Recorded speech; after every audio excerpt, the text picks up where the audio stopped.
TYT Sports, Francis Maxwell, Jason Rubin, back at home in the studio Alive. in Los Angeles, alive and well. We survived Las Vegas. We had an amazing, amazing time. Yeah, it was a lot of fun. Checking out Mayweather versus Pacquiao at the MGM Grand, where you have awesome content coming your way on all things that we were up to in Vegas, the good, the bad, the ugly, everything you'd want to see. So now that the fight is over, and you can check out our recap that we shot outside the Bellagio in front of the fountains, awesome video.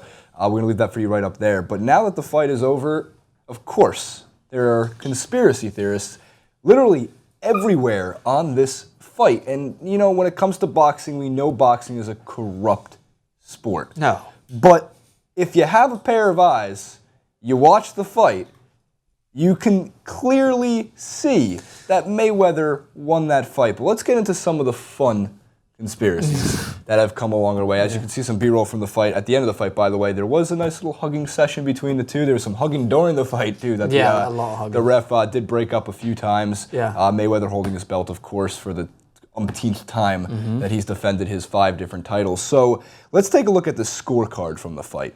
It says Mayweather in the red corner, that's what the R indicates, and Pacquiao in the blue corner, which is what the B indicates. And you can see the score, 116-112 from Feldman, 116-112 from Clemente, and 118-110 from Dave Moretti.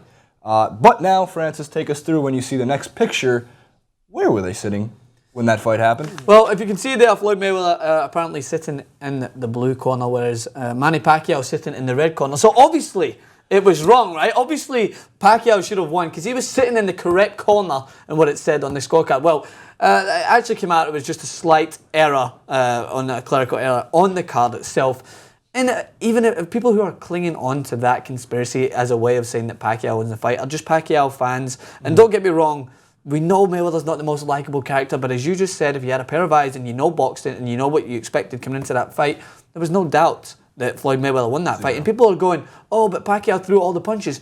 I think Floyd threw the same amount, had far more accuracy with his punches as well. It was so easy to call watching it, and people will still continue to say that Pacquiao would win. And fair enough, you're okay, you can have your opinion, but you can't base a scorecard based on colours thinking that a fight should be switched the other way around. Floyd Mayweather definitely won that fight. He was a better fighter throughout. He landed some of the most notable punches throughout, but it's just his defensive capabilities are astounding, and he rolled off a lot of Manny Pacquiao's punches. So there was no doubt it's just another conspiracy theory that's going to join in with the Da Vinci Code. Spot on. So now we move forward, because that's not the only conspiracy theory that comes from this fight, of course. One of my favorite headlines that came out via Business Insider, there was a mole in Manny Pacquiao's camp before the Mayweather fight. Of course, they're sneaking in. That's old. First of all, the use of mole, that's pretty old school. Yeah, that's like spy movie. Feel like gangster. Early 70s, James Bond. Who was the James Bond in the 70s?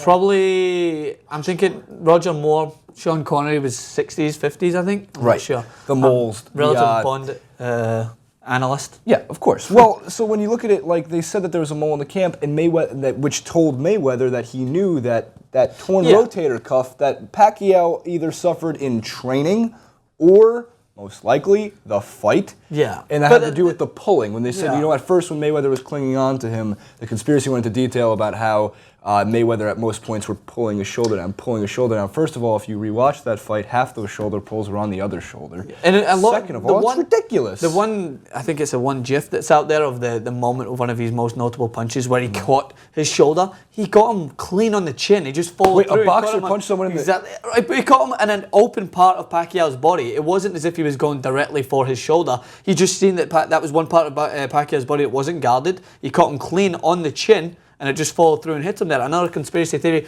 which many people will try and back up, because Pacquiao himself came out and says that he felt that Mayweather knew of his injury and was playing with it. But again, like, it's just these minor little things that people are using to shelter the fact that Mayweather won this fight, whether they didn't like his strategy throughout. And we've talked about it here.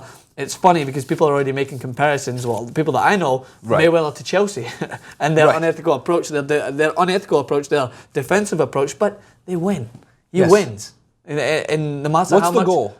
Is to win. The goal is to win and consistently do so. And Mayweather is the most consistent at doing so, and he sticks to his game plan. He adjusts when he had to adjust, and I don't think that even if he did somehow realize that Pacquiao was injured throughout the fight, and you're going to use that to your advantage. That's what you have to do in boxing. So, of course. No conspiracy there. That's my gavel. I count 0 conspiracies on all accords now. Not guilty. We know a lot of the comment section, and we love you guys in the comment section. We really do. And a lot of you guys out there were saying that Pacquiao won this fight. I'm sorry, you're wrong. In terms of the conspiracies, don't latch on to these. I mean, really go back and watch the tape. You'll see the points Francis made throughout this clip and during our recap as well. Quality will beat quantity. The 2 major things the commentators are saying during the fight, and Roy Jones Jr. being one of those commenters, is somebody who's pretty experienced in the ring, even though he's a little bit of a cocky guy when he used to do it. Quite fun to watch. Quality beats quantity when you throw the same amount of punches as Mayweather and Pacquiao did, equal amounts. Mayweather's accuracy will always reign king. On top of that, that left jab kept pushing him back, pawing him away. Yeah, it's because people, neutral boxing fans, or maybe don't watch it as much, will probably judge it based on the magnitude of the punches that were thrown in the small spaces of time. Like Pacquiao, you've seen those moments where when Mayweather would tuck up and he would just throw 5, 6, 7, 8 to try and get anything. And Mayweather, cocky as he is, and might not have been the best sportsmanship when he's shaking his head, no, that's what it means. No, that doesn't matter. You can't judge it based on that or the crowd, because the crowd were going crazy as soon as Pacquiao even moved close to him. They wanted him to hurt Mayweather because he's not exactly the fan favorite, but you can't judge it based on that. You judge it based on the accuracy and who done the most damage and who was the better fighter throughout. And there's no conspiracy with that, Jason. There is none at all. We rest our case. What do you guys think? Was there a conspiracy behind Pacquiao versus Mayweather, the fight of the century? What do you think of the fight? Leave your comments in the section below, and do not forget to subscribe. It does not cost a damn thing.